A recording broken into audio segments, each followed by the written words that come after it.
শীতের দিনে পুরভরা পরোটা এরকম রোদে বসে খেতে কার না ভাল লাগে। আর আজকেও আমি বানিয়ে ফেললাম আজ ফুলকপির পরোটা, আর সেটা আপনাদের সাথে শেয়ার করি। চলুন শুরু করি।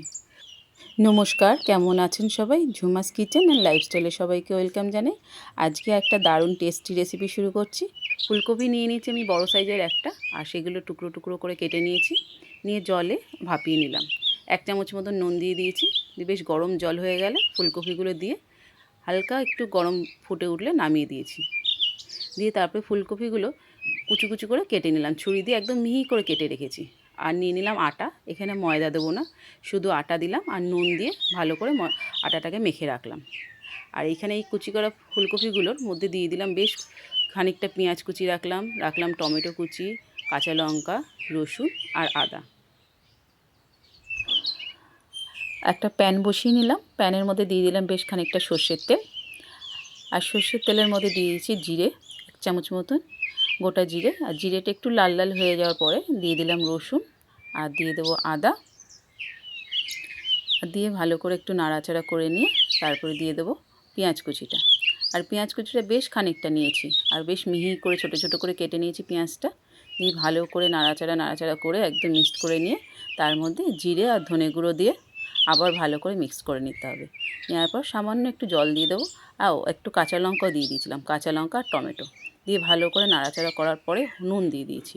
নুন দিয়ে ভালো করে মিক্সড করে নিয়ে তারপরে দিয়ে দিলাম জল খানিকটা জল দিয়ে সবগুলো একটু বেশ গলে যাবে হালকা করে। আর দিয়ে দিলাম তার উপরে কাশ্মীরি লঙ্কার গুঁড়ো আর হলুদ গুঁড়ো দিয়ে ভালো করে আবার মিক্সড করে নিয়ে নাড়াচাড়া করে বেশ শুকনো শুকনো হয়ে এসছে যখন, তারপরে দিয়ে দিলাম ফুলকপি কুচিগুলো। ফুলকপিটা দিয়ে ভালো করে কষাতে হবে, আর বেশ হালকা হাতে বেশ আলতো করে কষিয়ে নিতে হবে। নেওয়ার পরে আর ফুলকপিগুলো একটু বেশ কচকচে ভাব থাকবে। আর ফুলকপির মধ্যে এর মধ্যে কিন্তু একটু ধনেপাতা দিয়ে যেতে পারে। আর যেটা আমরা ধনেপাতার চাটনি দিয়ে খাবো বলে এখানে কিন্তু আর ধনেপাতা দিলাম না।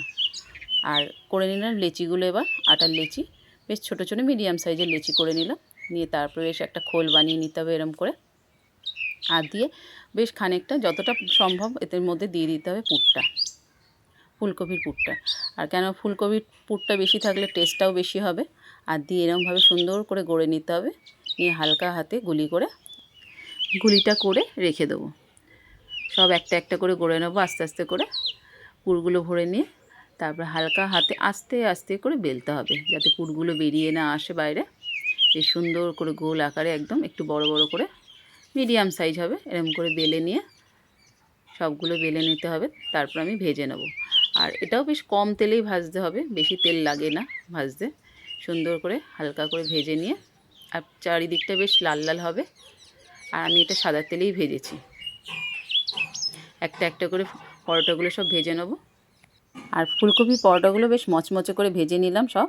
আর আমি তো এখানে ধনেপাতার চাটনি দিয়ে খেলাম, আর আপনারা যে কোনো সসের সাথে খেয়ে দেখতে পারেন।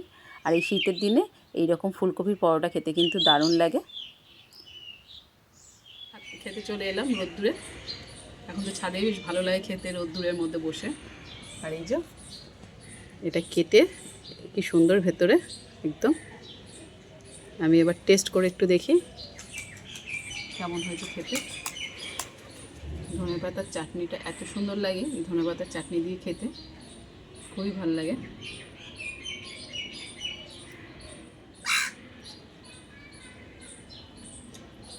দারুণ, খুব সুন্দর লাগে। ওয়াও।